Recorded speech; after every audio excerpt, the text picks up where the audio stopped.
Hi friends, ഈ പുഴയും കടന്ന സീരിയലിന്റെ പുതിയ ഭാഗത്തിലെ ഗംഗ കാവേരിയോട് പറയാണ്, ഇപ്പോഴത്തെ സാഹചര്യത്തിലെ ഹോം സ്റ്റേ തുടരാൻ അമ്മ സമ്മതിക്കില്ല.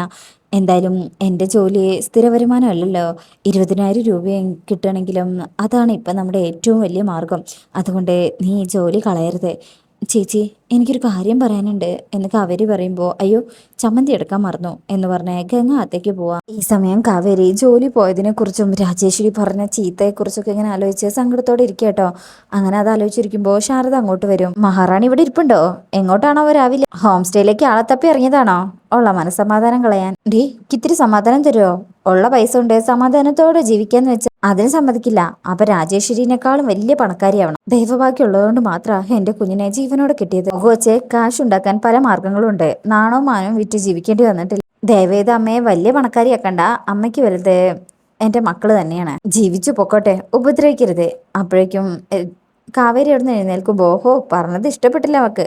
കഴിക്കടി, കഴിച്ചിട്ട് പോ എന്ന് പറയുന്നുണ്ടെങ്കിലും അതൊന്നും കഴിക്കാൻ നിൽക്കാതെ കാവേരി അവിടെ നിന്ന് പോവും. ഹോ, ഈ പെണ്ണിനെ കൊണ്ട് തോറ്റു. അപ്പോഴേക്കും ഗംഗ വരും. അവളെവിടെ പോയി? അവള് പോയി, കഴിക്കാതെ പോയി.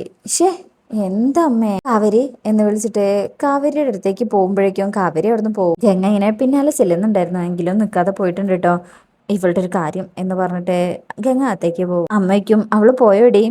പോവാതെ ഇവിടെ തന്നെ ഇരിക്കാൻ അമ്മയുടെ വായന നല്ല കാര്യങ്ങളാണല്ലോ വരുന്നത്. എടി, ഞാൻ എന്റെ വിഷമം കൊണ്ട് എന്തെങ്കിലും പറഞ്ഞു എന്ന് കരുതി അവള് കഴിക്കാതെ പോകണം? ഗംഗ പറയും, അമ്മയ്ക്ക് മാത്രമേ ഉള്ളൂ വിഷമം, ഇവിടെ വേറെ ആർക്കും ഇല്ലേ? അമ്മ ഇന്നലെ രാത്രി നടന്ന സംഭവത്തെ കുറിച്ച് ഓർത്തിട്ടാണെങ്കിൽ ഏറ്റവും കൂടുതൽ വിഷമിക്കുകയും സങ്കടപ്പെടുകയും ചെയ്യേണ്ടത് ഞാനല്ല. എന്നിട്ട് എനിക്കില്ലല്ലോ വേദന.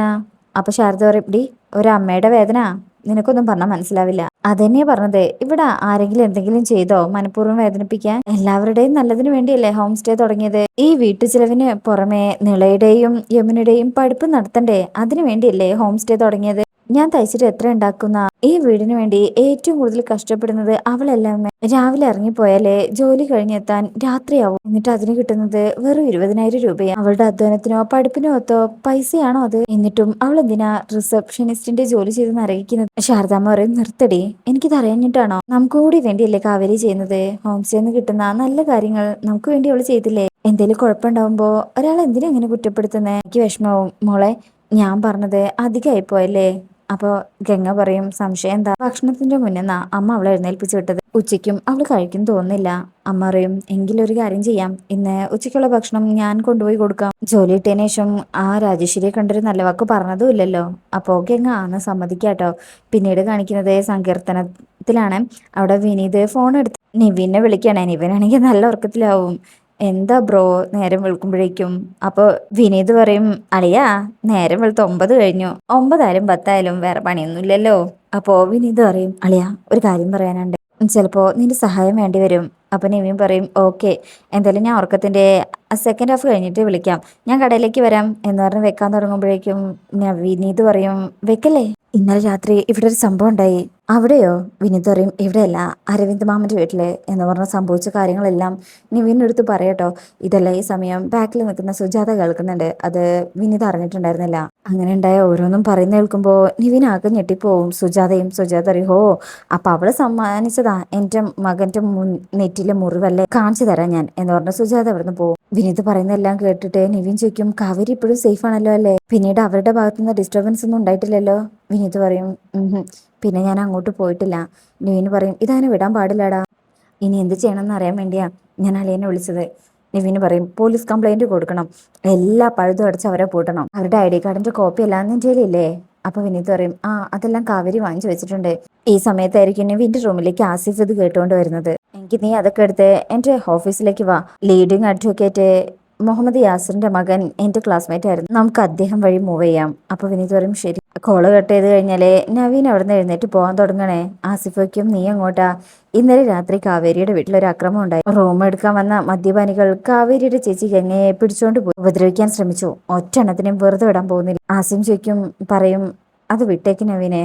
നവീൻ ചോദിക്കും, നീ എന്തൊക്കെയാ സിമി പറയുന്നത്? നമ്മുടെ മുന്നില് ഇത്രയും വലിയൊരു അതിക്രമം നടന്നിട്ട് നമ്മൾ നോക്കി നിൽക്കണം? അതൊരു ആൺതുണ ഇല്ലാത്ത വീട്ടിലെ നമുക്കിത് വെറുതെ വിടാനാവില്ല. നാളെ അവിടെ സംഭവിച്ചെങ്കിലേ ഇവിടെ സംഭവിക്കില്ലെന്ന് എന്താ ഉറപ്പ്?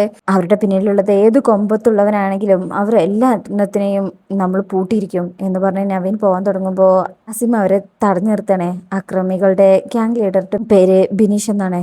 ഇത് കേൾക്കുമ്പോൾ നവീൻ പറയും, അത് നിനക്ക് എങ്ങനെ മനസ്സിലായി? പറയടാ. എടാ ഈ സംഭവത്തിന് പിന്നിലുള്ള എല്ലാവരും പിടിയിലായാൽ ആന്റിയും പിടിയിലാവും. ഇത് കേൾക്കുമ്പോൾ നവീൻ ഞെട്ടിപ്പോകും. രാജേശ്വരി ആന്റിയാ വിനീഷിനെയും ഗാങ്ങിനെയും അങ്ങോട്ട് പറഞ്ഞയച്ചത്. നവീൻ അങ്ങ് ഞെട്ടിപ്പോകുന്നുണ്ട് കേട്ടോ, ആകെ ഷോക്കായി നിൽക്കുകയാണ്. ശേഷം പിന്നീട് കാണിക്കുന്നത് രാജേശ്വരി സംസാരിക്കുകയാണ് വേറൊരു റിസപ്ഷനിസ്റ്റിന്റെ അടുത്ത്. നിന്നെ വീണ്ടും ജോലിക്ക് എടുക്കുന്നുണ്ട്, ഞങ്ങൾക്ക് വിരോധമൊന്നുമില്ല, പറഞ്ഞതിന്റെ ഗൗരവം മനസ്സിലായാലും ജീവിക്കാൻ വേറെ മാർഗ്ഗമില്ലെന്ന് പറഞ്ഞ് കരഞ്ഞ് കാലി പിടിച്ചുകൊണ്ടാ തിരിച്ചെടുക്കുന്നത്. അനുസരണ ഇല്ലെങ്കിലേ രാജേശ്വരിയുടെ മറ്റൊരു മുഖം കാണേണ്ടി വരും.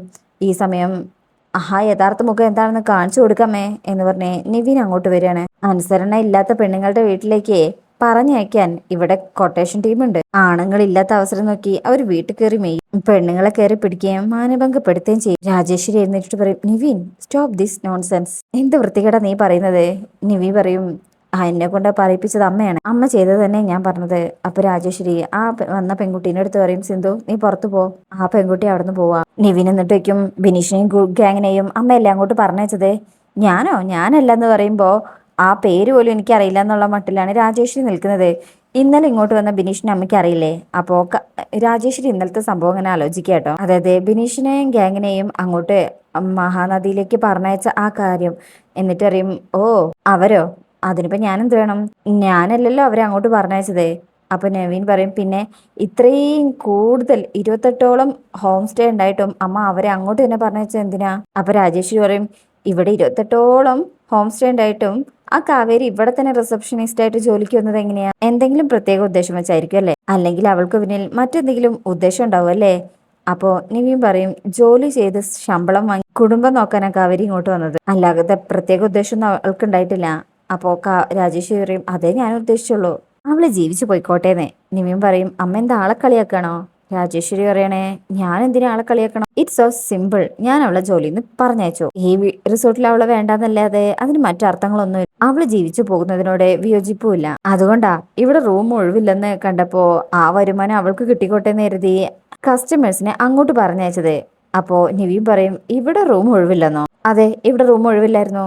നിവിൻ പറയും, ഒഴിവുണ്ടായിരുന്നെങ്കിലോ? 3 റൂം ഒഴിവുണ്ടായിരുന്നു, ഞാനേ അത് എടുത്തോണ്ട് വരട്ടെ. രാജേശ്വരി ഒന്നും ഞെട്ടും, നീ എന്താ നിവി ഒരു പോലീസുകാരെ പോലെ? ശരി, ഇവിടെ റൂം ഉണ്ടായപ്പോ തന്നെ ഞാൻ അവരെ കാവേരിയുടെ റിസോർട്ടിലേക്ക് പറഞ്ഞയച്ചു, അതുകൊണ്ടെന്താ? അപ്പൊ നിവിൻ പറയും, ആ വീട്ടിലെ 4 പെൺകുട്ടികളിൽ ഒരാളുടെ ഡെഡ് ബോഡി ഇന്ന് കത്തിപ്പാറയിലെ കൊക്കയിൽ കിടന്നേനെ. അപ്പോഴും അമ്മ ചോദിക്കോ അതുകൊണ്ട് എന്താ? അമ്മ പറഞ്ഞതുപോലെ തന്നെ അവര് ചെയ്തമ്മേ. എല്ലാവരും ഇറങ്ങിക്കഴിഞ്ഞപ്പോ കാവേരിയുടെ ചേച്ചി ഗംഗയെ അവര് മയക്കുമരുന്ന് കൊടുത്ത് കടത്തിക്കൊണ്ടുപോയി. ദൈവഭാഗ്യം കൊണ്ട് മാത്രാ ആ കുട്ടി ഇപ്പൊ ജീവനോടെ ഉള്ളത്. അപ്പോ രാജേശ്വരി പറയും, നിവി ഞാൻ ഇതൊന്നും അറിഞ്ഞതേ അല്ല. നിവിൻ പറയുതേ, ഇനി ഉരുളാൻ നോക്കല്ലേ അമ്മേ, അതിനുള്ള സമയമൊക്കെ കഴിഞ്ഞു. അപ്പോഴും രാജേശ്വരി പറയും, നിവി ഞാൻ അങ്ങനെയൊന്നും ചെയ്യില്ല, നീ എന്തൊക്കെയായി പറയുന്നേ? മറ്റാര് വിശ്വസിച്ചാലും നീ ഇത് വിശ്വസിക്കാൻ പാടില്ലായിരുന്നു. മറ്റാര് പറഞ്ഞാലും നേരിട്ട് കണ്ടാ പോലും ഞാനത് വിശ്വസിക്കില്ലായിരുന്നു അമ്മേ. പക്ഷേ കാവേരി എന്റെ ജീവിതത്തിലേക്ക് വന്നത് മുതല് അമ്മ മാറിക്കൊണ്ടിരിക്കുക. ആ കുടുംബത്തെ രക്ഷിക്കാനല്ല, കാവേരിയെ കാൽ കീഴിലിട്ട് ചവിട്ടി ഞെരിക്കാൻ, അവളെ സങ്കടപ്പെടുത്താനും വേണ്ടിയാ അമ്മ അവൾക്ക് ഇവിടെ ജോലി നൽകിയത്. എന്തൊക്കെ സംഭവിച്ചാലും ഞാൻ അവളെ വിവാഹം കഴിക്കുന്നു പറഞ്ഞപ്പോ അമ്മ ഈ ചീപ്പ് നമ്പർ ഇറക്കി. ഒരു പെൺകുട്ടിയുടെ മാത്രമല്ല, ഒരു കുടുംബത്തിന്റെ മുഴുവനും നാണം കെടുത്തുന്ന തറവേലയെ അമ്മ കാണിച്ചത്. ഒന്ന് കൈവിട്ടു പോയെങ്കില് ശവം ഒന്നല്ല പലതും വേണനെ. അമ്മയ്ക്ക് ഇതെങ്ങനെ ചെയ്യാൻ തോന്നി? അമ്മ ഒരു പെണ്ണല്ല. മുമ്പൊരിക്കൽ അമ്മ പറഞ്ഞല്ലോ, അമ്മ ഉള്ളത് കൊണ്ടാണ് പുഷ്പവാടിയിലെ പെണ്ണുങ്ങളെല്ലാം സമാധാനത്തോടെ കിടന്നുറങ്ങുന്നതെന്ന്. അന്ന് എനിക്ക് ദൈവത്തിന്റെ സ്ഥാനത്തായിരുന്നു അമ്മ. ആ വിഗ്രഹം ഇപ്പോ നിലത്ത് വീണ് ഉടഞ്ഞു കിടക്കാണ്. മുമ്പ് ആരെങ്കിലും അമ്മയ്ക്കെതിരെ വിരൽ ചൂണ്ടിയാലേ ആ വിരൽ മുറിക്കായിരുന്നു. കാവേരിയുടെ ഹോം സ്റ്റേയിൽ കയറി നെറുകേട് കാണിച്ചവർക്കെതിരെ പരാതി കൊടുക്കാൻ ഒരുങ്ങുമ്പോൾ അതിന്റെ പിന്നിൽ അമ്മയാണെന്ന് അറിയുന്നത്. ഇപ്പൊ ഞാൻ പുതിയൊരു തീരുമാനം എടുത്തു. അക്രമത്തിൽ നേരിട്ട് പങ്കെടുത്തവരെ പിടികൂടിയിട്ടില്ലെങ്കിൽ അതിന്റെ സൂത്രധാരയ്ക്ക് നീതിപീഠത്തിൽ നിന്നും ശിക്ഷ വാങ്ങിച്ചു കൊടുക്കുന്നു. അമ്മയെ കൈവിലങ്ങ് വെച്ച് കൊണ്ടുപോകുമ്പോഴേ കാണികളുടെ കൂട്ടത്തിൽ നിന്ന് ആദ്യത്തെ കൈകടി എന്റെ ആയിരിക്കും. റിസോർട്ട് റെസിഡൻസ് ഓണേഴ്സിന്റെ യൂണിയന്റെ മുന്നിൽ വരെ അമ്മയുടെ ഈ മുഖമുടി പൊളിഞ്ഞു വീഴാൻ വിടില്ല ഞാൻ എന്ന് പറഞ്ഞ് നവീൻ അവിടുന്ന് പോവാ. നിവിൻ പോയി കഴിഞ്ഞാല് രാജേശ്വരി ജയബാലൻ പറഞ്ഞ കാര്യങ്ങളൊക്കെ ഇങ്ങനെ ആലോചിക്കുക. എന്നിട്ട് ഫോൺ എടുത്ത് ജയബാലനെ വിളിക്കാട്ടോ. അതിനുശേഷം പിന്നീട് കാണിക്കുന്നത് വിശാല് ഒരു പോസ്റ്റർ യമുനയെ കാണിക്കുകയാണ്. ഹോം സ്റ്റേയിൽ നിശാസുന്ദരികൾക്കൊപ്പം മദ്യപന്മാരുടെ അഴിഞ്ഞാട്ട്. യമുനയ്ക്കും വിശാൽ എന്താ ഇത്? വിശാല് പറയും, കോളേജ് മുഴുവൻ പതിക്കാനിരുന്നതാണേ, കുറെ എണ്ണം ഉണ്ടായിരുന്നു, മദ്യപാനികൾക്കും അങ്ങനെയുള്ളവർമാർക്കെല്ലാം നല്ല ഹോം സ്റ്റേ. ചിലതിലൊക്കെ നിങ്ങളുടെ വീട്ടുപേര് തന്നെ ഉണ്ടായിരുന്നു. യമുന പറയും, എന്നിട്ട് ഞാനൊന്നും കണ്ടില്ലല്ലോ. വിശാല് പറയും, അത് പിന്നെ അവന്മാര് പതിക്കുന്നതിന് മുന്നേ ഞാൻ തടഞ്ഞില്ലേ. പിന്നെ പോസ്റ്റർ ഒട്ടിക്കാൻ ധൈര്യം കാണിച്ച ഒന്ന് രണ്ടവന്മാർക്ക് ഞാൻ അടിയും കൊടുത്തു. നമ്മൾ ഈ സംഘടനയിലുള്ളതുകൊണ്ട് എന്നെ ചെറിയ പേടിയൊക്കെ ഉണ്ട്. യമുന സങ്കടത്തോടെ കരയാൻ തുടങ്ങും. എന്നിട്ട് പറയും, വിശാൽ അത് അങ്ങനെയൊന്നുമല്ല. വിശാലിക്കും, ഏതെങ്ങനെയല്ലെന്നേ നീ പറഞ്ഞു മനസ്സിലാക്കിയതാ. നിങ്ങളുടെ വീട്ടിലെ ഹോം സ്റ്റേ തുടങ്ങിയ കാര്യം പോലും നീ എന്നോട് പറഞ്ഞില്ലല്ലോ. അത് പിന്നെ ഞാൻ പറയാൻ വിട്ടുപോയതാ വിശാൽ. വിശാൽ അറിയും, പറയാൻ വിട്ടതോ അതോ പറയേണ്ടെന്ന് ചേച്ചിമാര് പറഞ്ഞോ? എനിക്കെല്ലാം മനസ്സിലാവുന്നുണ്ട്. ദാ ഈ കയ്യിലെ നെയിൽ പോളിഷ് ഒന്നും മാറ്റുമ്പോ എന്നോട് അഭിപ്രായം ചോദിച്ചോണ്ടിരുന്ന ആളാ നീ. നീ വീട്ടിലൊരു സംഭവം തുടങ്ങിയിട്ട് എന്നോട് പറഞ്ഞിട്ടില്ല എന്നുണ്ടെങ്കിൽ അതിൽ രണ്ടർത്ഥമേ ഉള്ളൂ. ഒന്നെങ്കിൽ നിനക്ക് എന്നോട് പണ്ടത്തെ പോലെ അടുപ്പില്ല, അല്ലെങ്കിൽ ആരെങ്കിലും നിന്നെ പറഞ്ഞ് വിലക്കിയിട്ടുണ്ടാവും. അഹമ്മനൊന്നും പറയാതെ നിൽക്കുമ്പോ, ശരി, ആരും നിന്നെ പറഞ്ഞു വിലക്കിയിട്ടില്ലെന്ന് ഞാൻ വിചാരിക്കും. ശരി, ബൈ എന്ന് പറഞ്ഞ വിശാൽ അവിടുന്ന് പോകും. അപ്പോ വിശാൽ എന്ന അമ്മനെ വിളിക്കുമ്പോ വിശാലിന് ഇങ്ങനെ ഉള്ളിൽ ചിരിയുണ്ട് കേട്ടോ. എന്നാലും ഇങ്ങനെ അതായത് താല്പര്യമില്ലാത്ത പോലെ നിൽക്കും. എന്നിട്ട് വിശാൽ, അത് എന്നോട് ചേച്ചി പറഞ്ഞത്. ഏത് ചേച്ചി? കാവേരി ചേച്ചി. വിശാലോയ്ക്കും, എന്നോട് പറയാണ്ടിരിക്കാൻ എന്താ കാര്യം? വിശാലിനോട് പറഞ്ഞാൽ ജയപാലൻ അങ്കിൾ അറിയുന്നേ. വിശാലോയ്ക്കും, അച്ഛനറിഞ്ഞ എന്താ കുഴപ്പം? ഇത്രയും കാലം നിങ്ങളുടെ കാര്യങ്ങളെല്ലാം നോക്കിയത് അച്ഛനല്ലേ? യമുന പറയും, എനിക്കറിയില്ല.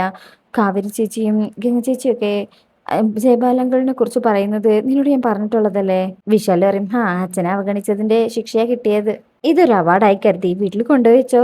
മികച്ച ഹോം സ്റ്റേക്കുള്ള പുരസ്കാരം എന്നൊക്കെ പറയില്ലേ എന്ന് പറഞ്ഞിട്ട് ആ ഒരു ലെറ്റർ വിശാല് യമുനയുടെ കയ്യിൽ വെച്ച് കൊടുക്കുക. അമ്മയും മക്കളും വായിച്ച് രസിക്കേ.